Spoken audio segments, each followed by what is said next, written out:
fire budget. Okay, Okay, you can just leave a message. okay. Hello, Alex.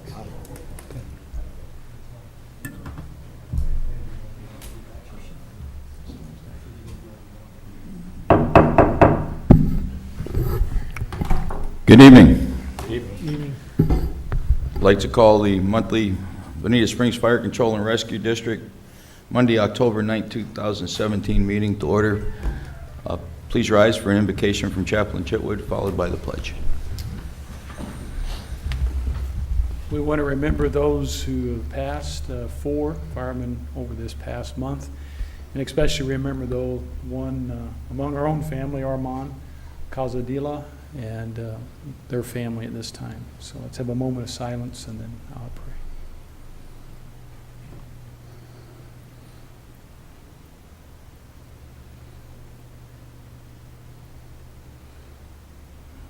Dear God, we come to you tonight and we just thank you for watching over us and taking care of us. And Lord, those families that have experienced loss of firemen over this past month, we pray that you might give them comfort and strength. And Lord, I pray that you'll be with Armand's family during this time of loss. We thank you for his life and the sacrifices he's made for so many over the years here in Bonita.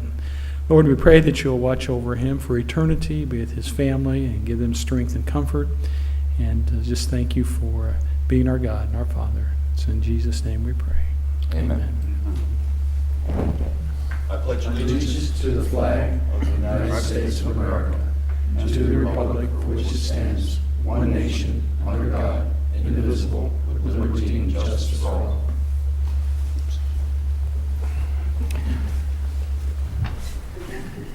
I have no cards for public comment, but would anybody like to speak on agenda items this evening?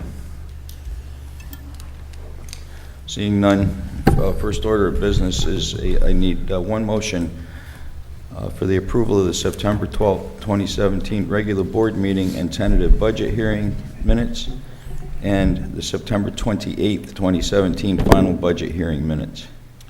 Having read the minutes, I'll make that motion. I second the motion. Any discussion? I have a couple of questions, if you mind. For Lisa, I guess.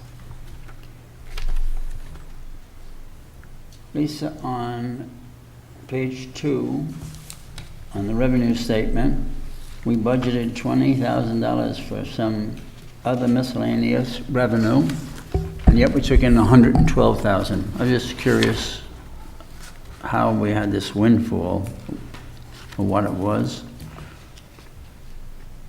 When we have somebody that's on workers' comp, we put what we get reimbursed for workers' comp goes into the other miscellaneous revenue. And we had quite a few people on workers' comp last year.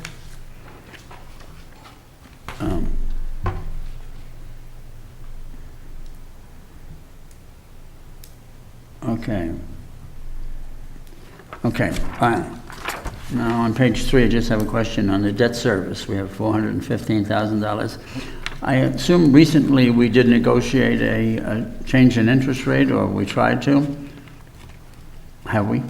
We did that about 4.5, 5 years ago. And the rate is still a viable rate? Not worthy of renegotiating, or can you? It's 2.11%. We're going. Is that our rate? These are the financials we're talking about. Yeah, these are. This is, we're not on the, we're under a different motion, Commissioner. Oh, yeah. This was for the minutes, not. Oh, okay. The financials is the next motion. Okay. Motion's on the floor and second. All in favor of approving the minutes? Aye. Aye. And now I need, for one motion, I need approval of the September 2017 concurrent expenditures and ACH payments, acknowledgement of financial report, and acknowledgement of wire transfer and transfers between accounts. Motion. Second. Okay, now discussion. Okay. Now you can ask your questions. Page 4. The overtime numbers are very unusual. We budgeted $112,000. We had $217,000 on extra time, overtime. Any reason or Hurricane Irma That reflected it that quickly in this, was approximately $79,000 in overtime. I did want to make a comment on that. Those hours are reimbursable by the government. yeah, the no state. problem. I didn't realize that that impact would showed up on this statement so quickly. That comes out of that emergency reserve fund, and then we Yeah. get reimbursed maybe in a Okay. year or so to replace Okay. that. That was all my questions. I thank you.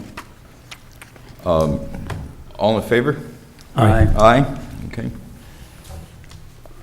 Next order of business is Commissioner's business. I'll start with Commissioner McCourt this evening. Anything? Yes, I had a couple of comments about Chief Madden's report. I don't know whether we should do it now or you want to do it on his time. That's but I really like this. I think it's very, very helpful. But I'm looking at the false alarms, and I see a significant increase over,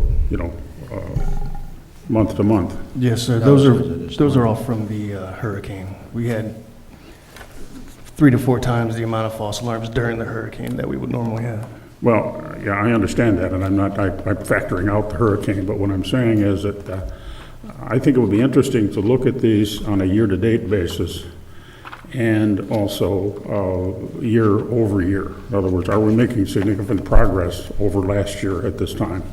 Yes, sir. I can pull that report. We certainly would factor out hurricane or anything like that, obviously. Yes, sir. And the time responses, I assume this is average times, right? Yes, sir. 6 minutes? Okay. And then we have a disclaimer down here that it takes longer on the fire calls because of the out-of-district calls. Yes, sir. It doesn't make any sense to me why we should even consider the out-of-district calls on our chart. I think maybe we ought to have a separate column for them, and, because I understand they could be 15, 20 minutes, I would assume. We do the best with the software that we have to extract the long-distance calls, like brush fires, boat operation calls where a marine unit would have to respond to Sanibel, and it takes them 20 to 30 minutes. That's going to reflect in the average times that we run on. So we do everything we can to pull those long-distance calls out, and then we'll put those in a separate category. We couldn't break them out in a separate category. Those don't reflect boat calls or brush fire calls, but they still reflect the structure fires. The problem is a first alarm will have a truck company responding to engine 27 zone, which is 15, 20 minutes for them to get there. So those times reflect in the structure fire call times. The only way to extract those out is to do first unit response, and then that's not reflecting our total current response times of all our engines. Okay, well, I'll talk with you separately on this, but I just... Yes, sir. I think, for some reason, I'm not getting an accurate picture here of what I think is going on, so... Yes, sir. Thank you. Okay, Commissioner Fitzgerald? I'd like to comment on an article I saw in the newspaper in the past week that the pension costs in the state of Florida are rising very rapidly, $50 million shortfall just on the rate of return reduction, And I know for a fact that the pension cost in this department is very high. I'd like to propose to this Board of Commissioners that we write a letter to the Lee County commissioners to express our concern with the rising cost of pension funding in the state of Florida, and ask them, and I propose that we ask them to consider additional pension reform at this time by increasing the retirement age, lengthening the service eligibility for pension, and elimination of the drop program completely. That has to go to the state, the county. I know, but just a recommendation. It's a state decision, but our residents pay for it, So it's a proposal from representatives of the people, and which we are, and I think it would indicate to the residents of Bonita Springs that we are concerned about what's going on in the fire department. Okay. Okay. Commissioner Murphy? I'd like to thank everybody here at the district for their efforts over Hurricane Irma. It was an amazing job your staff did, Chief, and everybody pitched in, and it was incredible. I drove around town, watched the fire trucks, watched the brush trucks, the small engines, and they were out there, and they were helping this community, and I'm very proud of them. Thank you. Yes, sir. Well, that was exactly what I was going to say. I don't know if I've ever been more proud of this department as I was during this storm. Everybody and the partnership with the Sheriff's Department and the partnership with the city and running the operations out of here, I just think it was a stellar job by everybody. And I know everybody worked hard and everybody was dragging, but you'd never know it because everybody kept going. And kudos to you guys and girls. Next item, old business. We got anything old business that anybody wants to talk about? I'd like to talk about the hedges. Ron Pure suggested that we go with 4 foot instead of 5 foot for a big savings. Made sense to me. We should investigate that. Okay. Any other old business? Okay. New business. We need a motion to approve a change order at Station 6 on the entrance drainage. I'm assuming everybody read it, and maybe our fire marshal would want to explain if anybody has any questions on it. Do we want to make a motion first, or do we want to discuss it first? Yeah, we can make a motion on it. I'll make that motion. Need a second on that motion? I'll second it for discussion. Okay. Maybe Tim can explain. The change order in front of you is for an existing condition that's there on Bonita Beach Road. After the site work was done and everything else, we had a big rain before the hurricane and everything. A lot of water puddled up there in the right-of-way and everything. And it sort of like pushed its way out into the beach road and slowly drained away. What this change order does is correct that condition so there's not any water going to puddle there. It's going to go into a curve, or a gutter, and it's going to direct it into the drain that's right there in the sidewalk.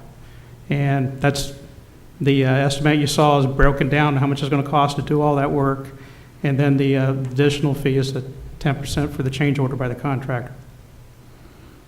Was this something that couldn't be seen initially when we designed the building? No, it wasn't seen. Like I said, it's an existing condition that we didn't see. It was there when the Bonita Beach Road was built. And after we put our site work and everything else, that's when we noticed it. It was after that. Just sounds to me like an expensive ditch.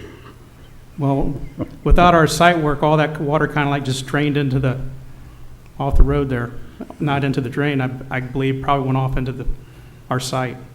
So after we improved it, it had no other work to go to, so that's where it puddled up. We got a significant amount of rain to show Yeah. where the problem was. Yeah. So it's, So, any further discussion? yeah. All in favor? Aye. Aye. Aye. Additional thing to say, it was a 2-inch drop that we didn't see, so we weren't sure of it, so that's why we. Right. Okay, motion carries. Next item, Chief Daigle, your report. Yes, good evening, gentlemen and public. I did want to do a little bit of a discussion about Hurricane Irma and some of the operations and what took place here in the district. I gave a similar report to the city. I was asked to do so by Carl Schwing and the city council. During and before and during Hurricane Irma, the big discussion is where were we going to run the operations out of? As most people know, this is the South Geographical Command Center. However, what was not known was where the sheriff's office was going to locate their personnel, as well as city staff. And with the anticipated impact of the storm prior to the storm hitting, we determined that it would be unsafe to run out of our Station 22 and also 27 and 23. So we moved our staff into alternative locations, expecting a more significant storm surge than we received.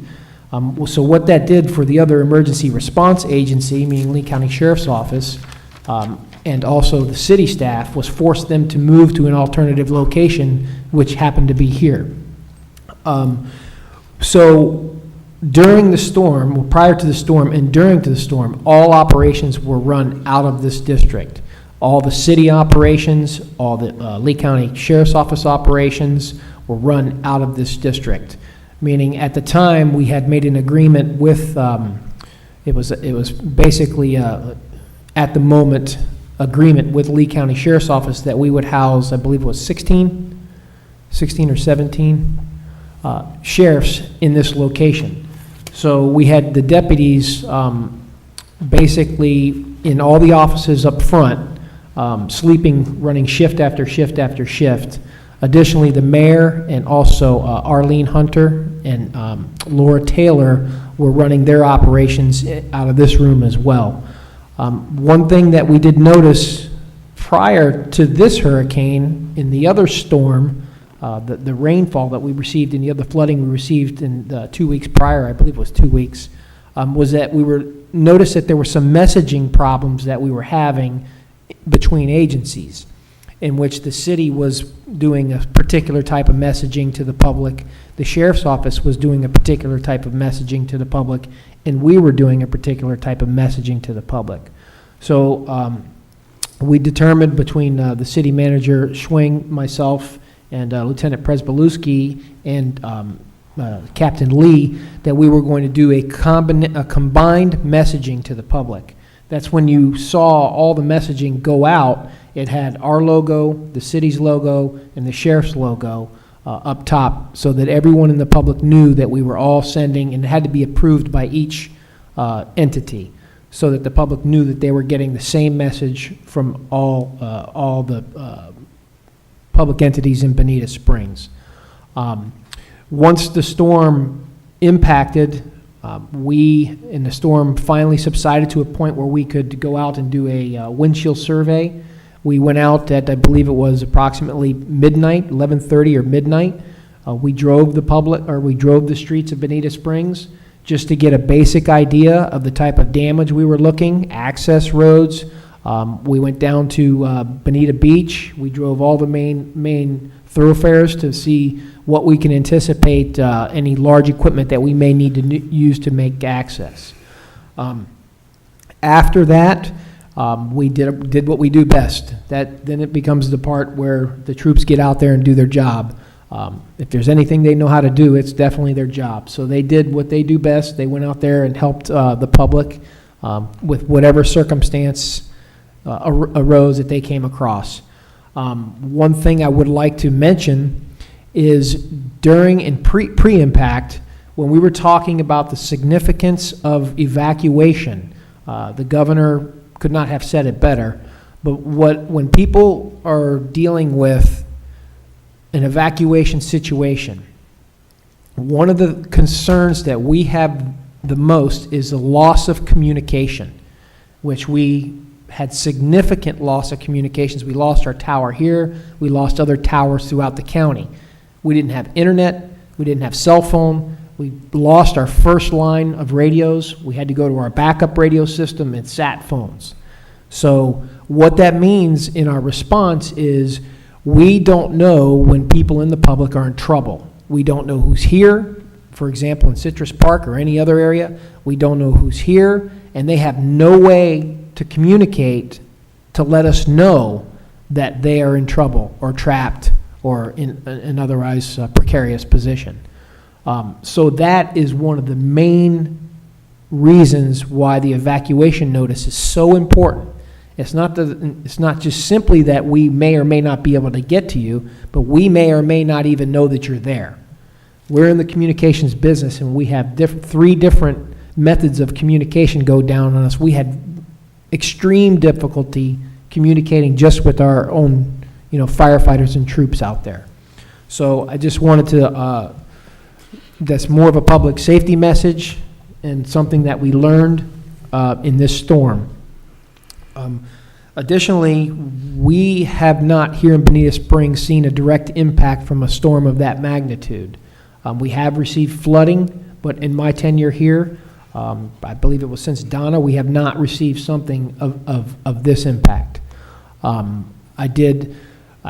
know that it can be frustrating for some members of the public, but I can assure you in those situations, this organization, as well as the sheriff's office, and well as the city officials in their capacity, and the other organizations, were out there every single day. We had every truck, every firefighter in this whole district out in the public, in every community, every day. For, I would say, at least 10 days after the storm, there was nobody in these stations. They were out surveying the area, looking for damage, and making sure, trying to find people who were out of communication. In fact, one day we called the USAR team, in which they responded, I think it was 30 people or so, to Bonita Springs on a weekend, and we went door to door and checked every single high-impact zone, such as Citrus Park, Imperial Bonita States, those areas, door to door, to see if there was somebody in those residences that had no communications and were stuck and had no methods to get out. So that was part of our efforts. I gathered some pictures that I'd like to show, if the Assistant Chief would bring them up here. You can do the slideshow, please.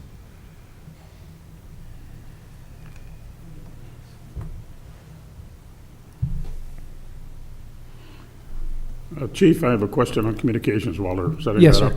up. So your landline telephone was out? Our Yes. cell phones were out? Okay, so if someone called and the landline was out, would they get a response that you're closed? Would they have gotten No, some well, kind of we a don't get recording? the call directly here. That goes to the Lee County Operations Center. That goes to Emergency Management, the dispatch center. I only had one comment, and I thought it was very unfair, but I listened to it anyway. Sure. Because I heard nothing but good things about your response, by the way. This lady called here, and why she called here, I don't know, but she called your non-emergency number, and the recording said that you were closed. Mhm. Would that be correct? That would be correct. Okay, because it was out, right? Well, we were closed. Oh, you were closed. The fire department, meaning the offices, the administration building, is closed. Okay, So if you have an emergency, I believe on that same recording, it says, if this is emergency, call 911. well, that's right, that's what I told her. I said, why didn't you call 911? She said, oh, I didn't want to bother them. I said, well, geez, you know. Okay, that's the answer then. Yes, sir. So these are just some pictures of some of the damage.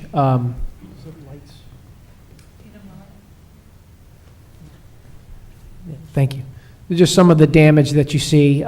This is just in different areas of Bonita, just to go through so you can see some of the flooding. And this is some of the trailer parks. I believe this is part of Citrus Park. These are Citrus Park and IBE, and of course, all along Beach Road. It didn't get too much, we didn't talk too much about the, I see carports. But as you know, most of these are manufactured homes, typically receive significantly more damage, and quite frankly, we believe we thought that there was going to be a lot more damage than what you see here. This was a mild storm compared to what we were expecting, which is kind of remarkable, but it is the way we were planning. Of course, this is Beach Road.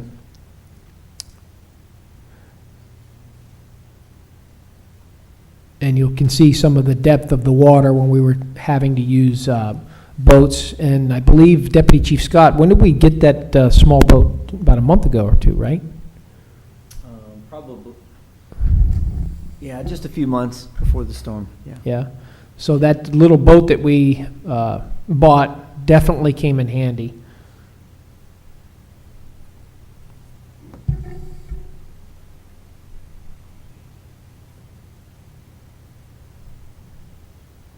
That's our new boat there.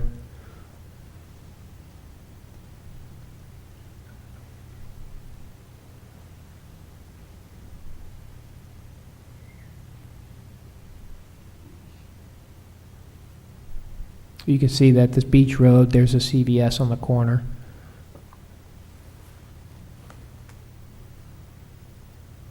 I believe that's the gas station.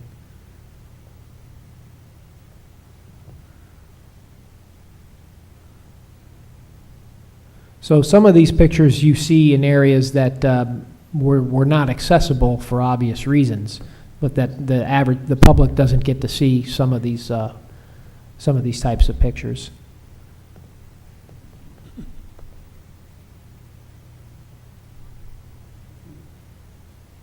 You see the power poles and the damage that you see from the power lines, carports.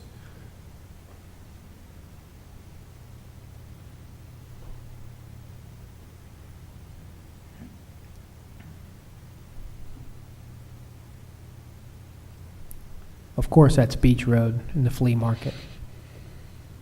This was some citizens we helped out of their house. They could not get out.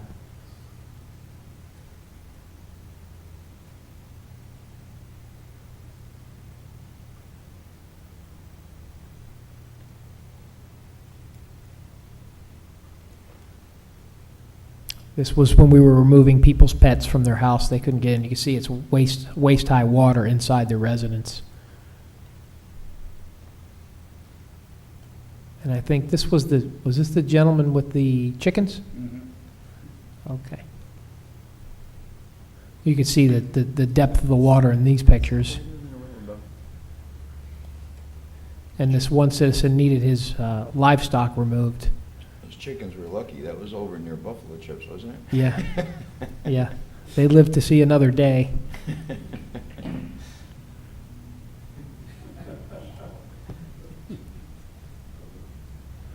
This was actually I got a video of this I'll show here in a minute. This was actually that was actually just after the storm. You can go ahead, Greg.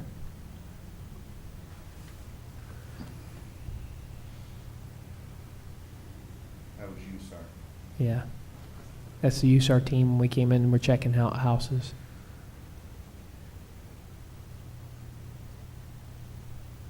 Here's our loyal CERT members.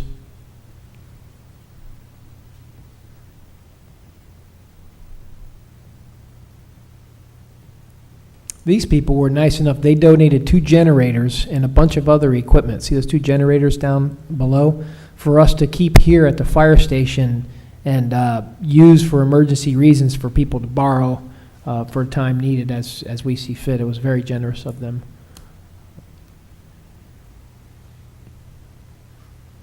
And we just got a couple videos.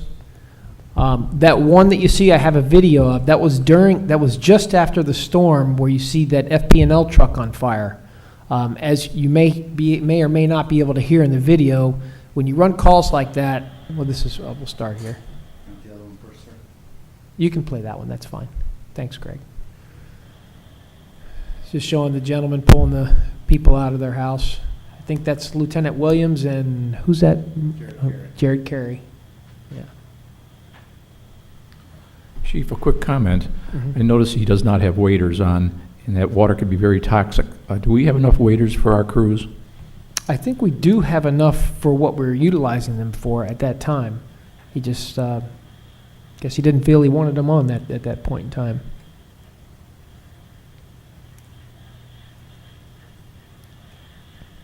I believe at that time there were other people using them. Yeah. For the operations we had going on. What's the next one, Greg? Yeah, you can pause that. That's showing the side angle. It's not the. Do we have the other way? I flew the area. Oh, you can show this one first. Okay. Can we rotate it?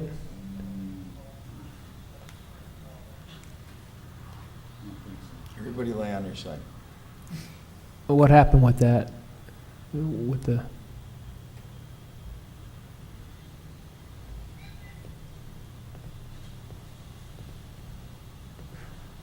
Okay, well, in any event, that video there is of, which one is it, Lisa, do you know? Greg, you know it. The one on the bottom. Is that coming off of the thumb drive or the? Yes, don't do the thumb drive, do the one up on the top, homepage. That's the one she gave me.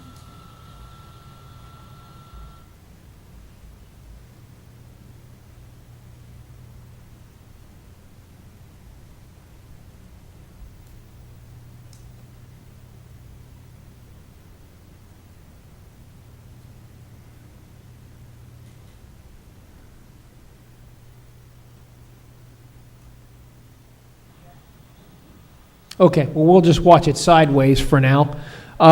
This was a call directly after the storm. That's an FP&L truck.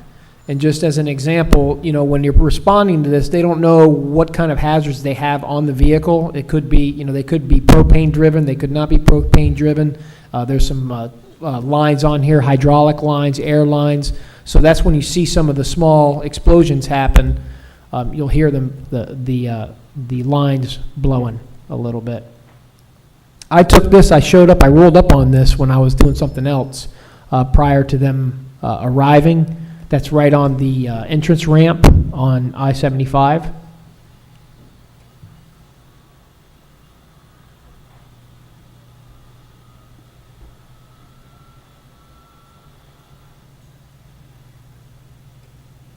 There's my sneaker.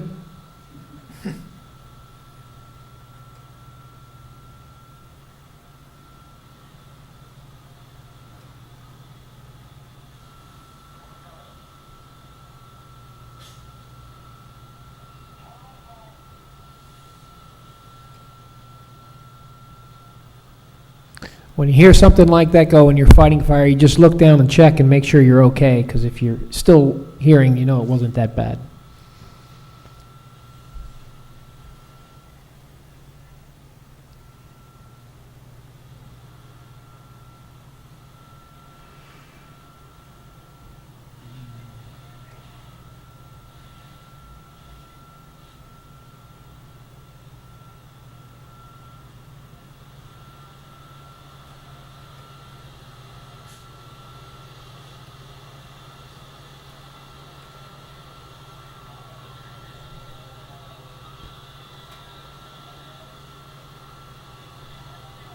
The driver engineer is Zach. That's the gentleman you see without his gear on.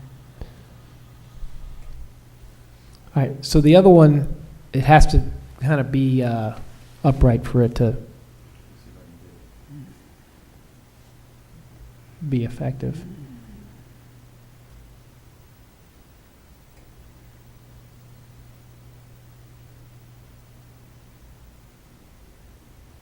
There you go. Okay. So before we start this, I want to explain this. We did I flew over with Captain Lee. We were looking at we're going to try to make it as big as we can, but we were looking at the Bonita Springs area. And when we talk about different neighborhoods that were flooded and people wanting to pump out of their neighborhoods, as you see here, what this demonstrates, if you pause it for a second, it shows the scale and the breadth of the flooding. It is the entire portion of Bonita Springs. The only thing that is separating flood areas, as you'll see, is the dry portions of the dry roadway. So you'll see Beach Road, you'll see Imperial, all the way out to I-75, all the way past East Terry, and all the way on the other side of Beach Road, on the south side of Beach Road. So if you would, please, Greg. There you go. You can do the panoramic, I think it might be. Okay, so you see it, see all the roadways here? You'll see Imperial. Now there's Beach Road down. That's Imperial and Beach Road. That road right there is Imperial. So you look all the way, if you're looking, that's all the way north. So you can see how vast the flooding is. All the way north, there's East Terry, you'll see in the distance. So you even look past that, all the neighborhoods and roadways are flooded there. There's the flea market, and if you look south of Beach Road, you see it's all flooded there as well. The only thing separating the flooding are the major roadways. And then now we move to the east side of Beach Road. That's Lake Shalimar area. And you can see the flooding in the houses there. as well. And if you look north, you'll see north.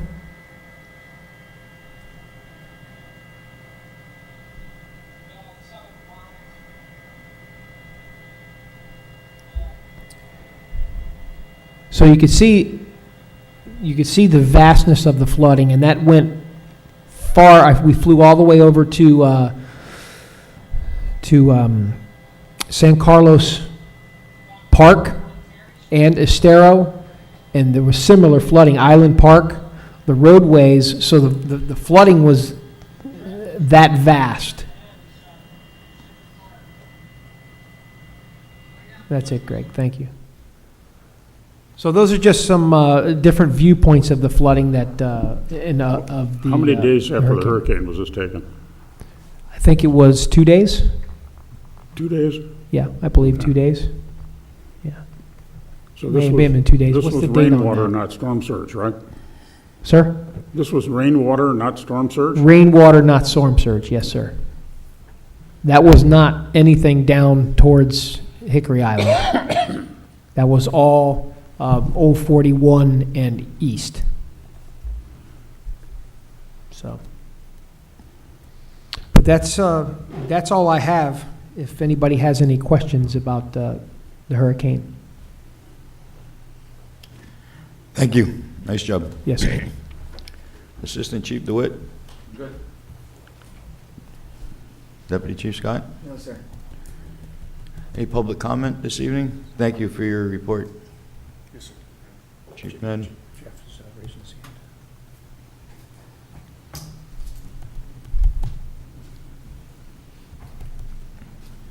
Jeff Maturo, San Remo, Palmyra. I just wanted to give my sincere gratitude and appreciation. Everybody said it here today, but in San Remo, our roads were not passable at all. And it was the fire department that came in and no one else and cut up all our trees so we could actually get out of our area and go check on other people, that family members, and get food and anything else.